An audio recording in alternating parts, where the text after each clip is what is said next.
هاوکاتەمڕۆ کۆمەڵی ڕووناکبیری و کۆمەڵایەتی یارستان بە سەرپەرشتی هەڤاڵە رێمکاکەیی لە پۆلی یەکەمەوە دەستی پێکردووە و لە ساڵی 1954 ماڵیان گۆزراوەتەوە بۆ شانی سلێمانی و ئەوان هاتن بڕندانە بەڕاستی ئەم لاکردنەوەیە هەستکردنە بە هەستی نەتەوایەتی خۆیان هەستکردنە بە هیلاکی و مادوبوونی ئەو کەسایەتیانی کەەوە هەڵبژێرابن بۆ ئەم مناسبەتە بەش بە حاڵی خۆم من بە ئیشێکی زۆر معنەوی بە قوتە بیرم لە ناخی خۆمە ئەیخێنمەوە هیوای تەمەندرێژیان بۆ کەم هیوادارم ساڵانە ئەم نەیتە بەردەوام بێت و کەسانی تر کەسایەتەکان تویش بەم شێوازە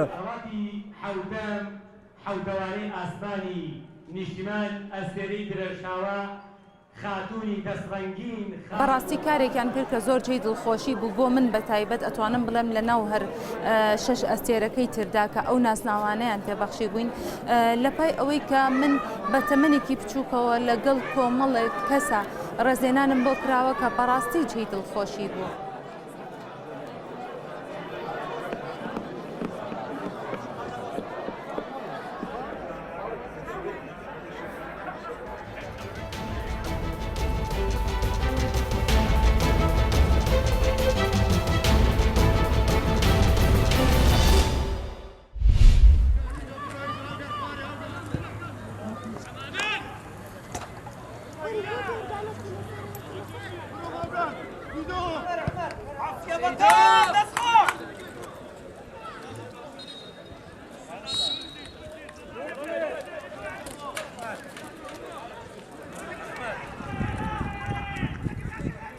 ئەم خولە بە ناوی خولی بارزانی نەمرە کە چەندەی ساڵە لەمێ و پێش کرایتەوە لە ساڵی 1993 کرایتەوە بۆ یەکەم جار لەسەر ئاستی هەرێم ئەو خولە دابش کرا بە 4 حوز حوزی کەرمیان کەرکووک حەلەبجە سلێمانی هەولێر دەوروبەر لەگەر دهۆک مووسڵ.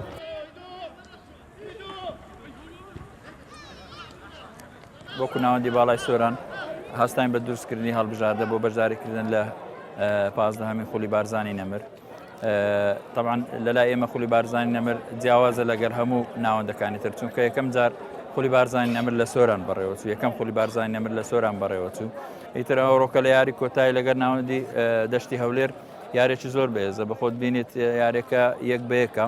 ئینشاءڵڵا هیوامان وایە سەرکەوین بۆ چارگۆشەی زێڕین.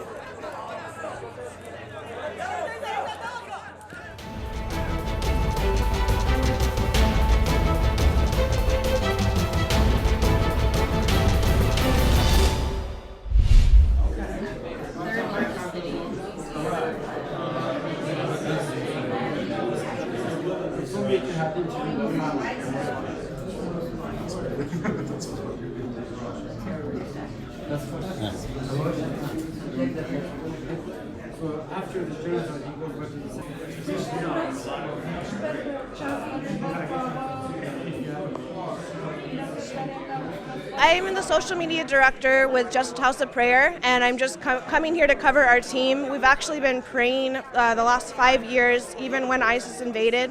We've been praying the last 5 years for Kurdistan and for the people.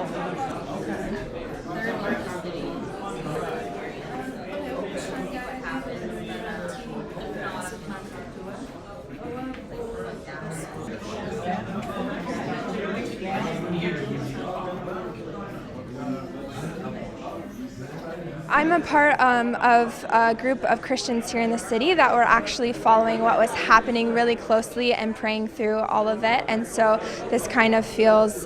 like really sober to be here and see the photos.